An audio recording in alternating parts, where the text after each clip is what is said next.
Welcome to Newsmax TV. I'm Kathleen Walter. Joining us now in our studio is incoming Congressman Allen West of Florida. He was a Tea Party-backed candidate who became one of the GOP's big midterm winners. Welcome back to Newsmax TV, Representative-elect West. Thanks so much. It's great to be back with you, Kathleen. Merry Christmas. Oh, same to you. Yes. Well, today we learned the nation's unemployment rate climbed to 9.8% in November. Republicans have talked about solutions, but what action can we see and will we see from the new Congress on the issue of the economy early in the next session, and how soon will Americans begin to see results on the jobs front?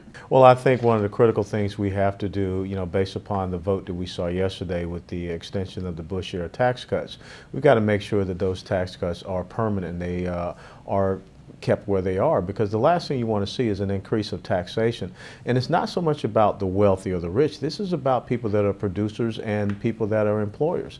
But those tax cuts are just the tip of the iceberg, because you got to think about capital gains tax, dividends tax, there's state tax, marriage tax credit, child tax credit. So we're looking at a huge tax increase come January of 2011 if this lame duck session of Congress doesn't do the right thing. So we've got to turn it around so that we can have long-term sustainable growth, which means the private sector, which only supplied 39,000 jobs in this last month's report. So that's got to be turned around. The House yesterday passed that legislation extending the cuts for only the middle class. Yes. It's expected that that will not pass the Senate. Absolutely.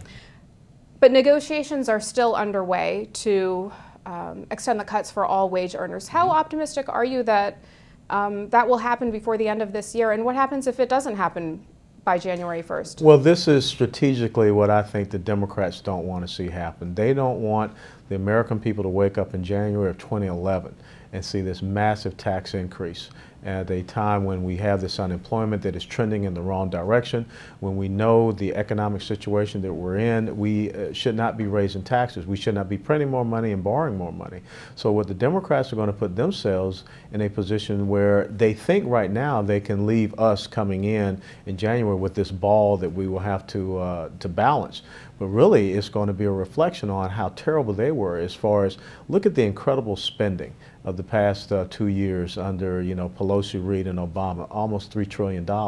So we have an opportunity to start turning this around. And most people understand you're not going to take care of it in 1 year, maybe even 2 years, but they're looking for the right and proper indicators and positive trends that you're going in the right direction. Now, as part of the tax cut negotiations, extending unemployment benefits is in the mix. And this is a concession that House Tea Party Caucus Chair Michelle Bachmann says that she won't support. What is your take? This is one thing that I don't want to see unemployment benefits stop for people as we go into this holiday season. But come January 2011, we've got to get Americans back to work. That's the most important thing. And when you hear Nancy Pelosi and some of these other Democrat congressmen who came out and said that unemployment benefits are means by which you can stimulate an economy, that is, an insidious statement. And it really is the antithesis of who we are in this country.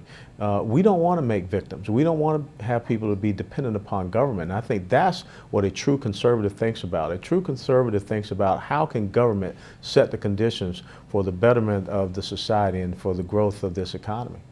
Another big issue for Democrats this week has been the repeal of Don't Ask, Don't Tell.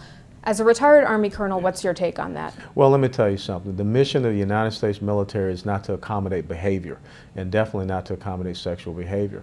But right now, what is most important for us to be talking about? This past week, we had the Taliban infiltrate a gentleman into the Afghan security forces that shot 6 U.S. soldiers, killed them. This past Sunday, I attended the welcoming home of the remains of an Army Staff Sergeant who was killed in Afghanistan. What we should be talking about are the rules of engagement. What we should be talking about are the strategic objectives that will lead toward victory and success against this enemy. And instead, we're worrying about who is sleeping with who in the military, and that's crazy. So I think that right now, Don't Ask, Don't Tell is not the thing that the American people expect the House and the Senate and the senior military leadership to be talking about. What they want to know is, how do we protect our sons and daughters on the battlefield? How do we make sure that we are promoting victory? And how do we make sure that we take the fight to this enemy and not allow them to bring the fight to us?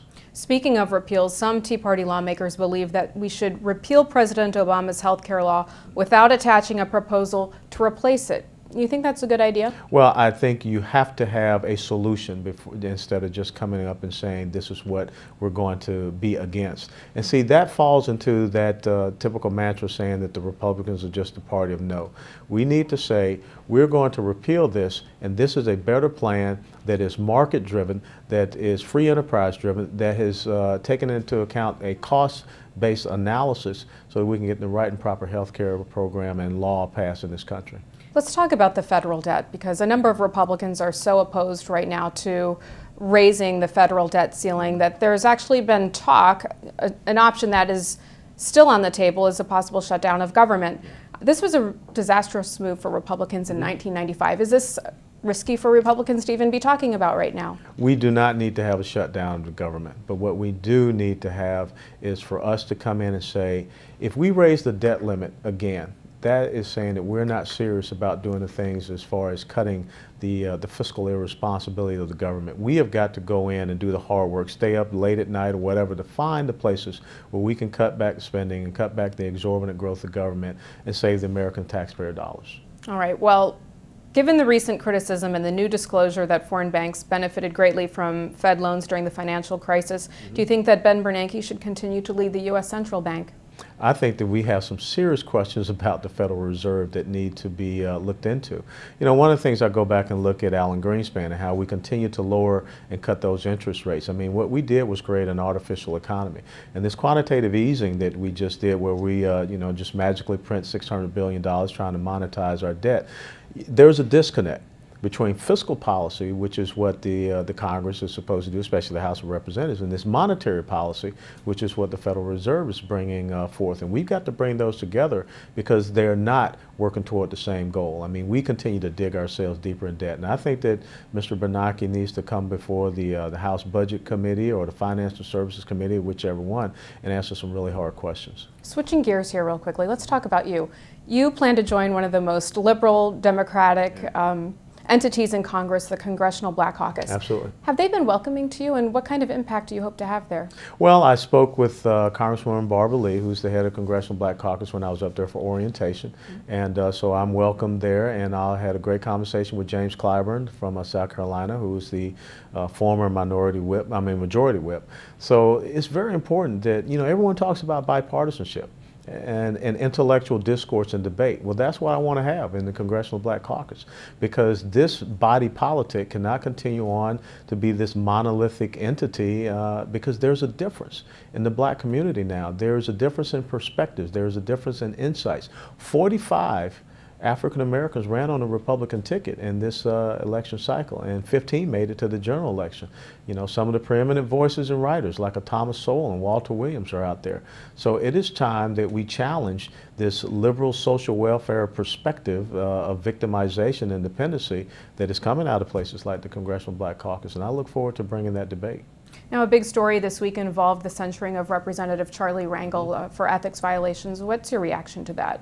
There's a standard. And when you bust the standard, you have to be held accountable.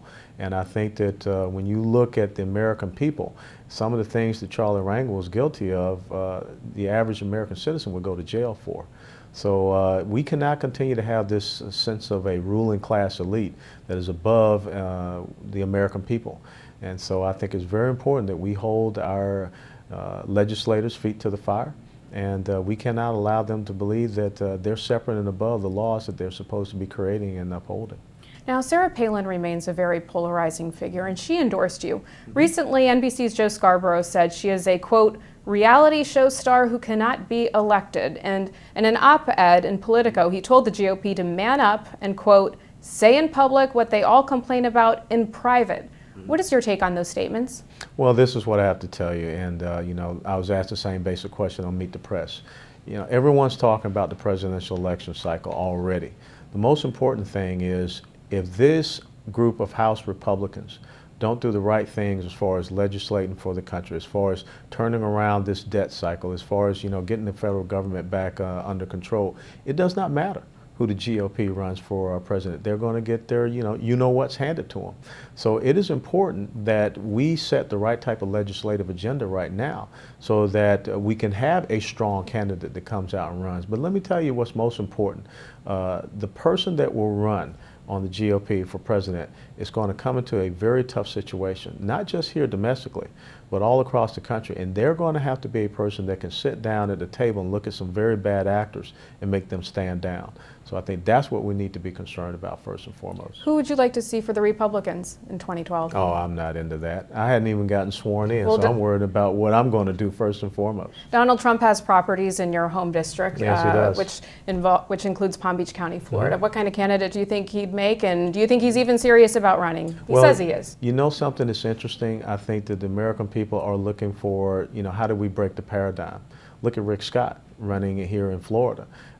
So they're looking for businessmen, they're looking for people that have done things of that nature. They're not so much looking for people who have a history of politics. So I think it'd be an interesting time. And so you can have someone, Donald Trump may be that Ross Perot type of individual that shows up in 2012. All right, Representative Allen West, thanks so much for joining Thank us, you, and good luck Kathleen. on Capitol Hill. Absolutely, thank you. And thank you for watching Newsmax TV.